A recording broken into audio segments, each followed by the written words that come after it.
come back to Gaza and steps that have been taken, including the bombing of Qatar recently by Israel, and what impact will that have on trade. But before I come to international affairs, that way I want to come back to India for a moment, and I want to ask you about some of the reforms that Prime Minister Modi has just carried out, including the GST reforms. Yeah.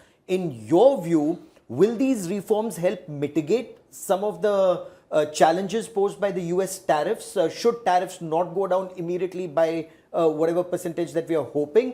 And will it help spur the economy further? So contributing 18% to global economy already, but contributing domestically and internationally with these GST reforms. I think those reforms were very pertinent. I think they were very timely.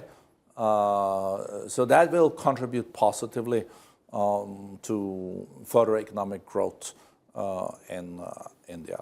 You could also say that if you look at the India-China relationship, it's not bad for the world that these two big nations also communicate well with each other. Yes. They will compete in some areas and they have border issues and all that. But overall, you can say that it's not so negative. It's rather positive.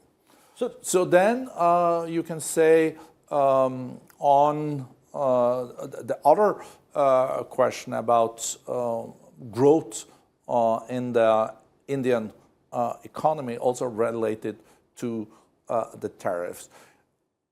US and India has in common that you have big home markets. Yes. So you're not so much relying on trade as others. I think trade is maybe 20% of the Indian economy. If you go to Germany, it's 50%. And I think if you go to China, it's also very, very big. It's an export-led economy.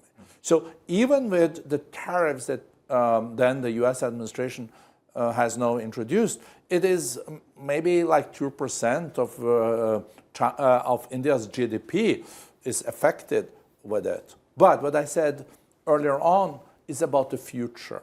India is developing. Like a few years ago, you were not even manufacturing almost iPhones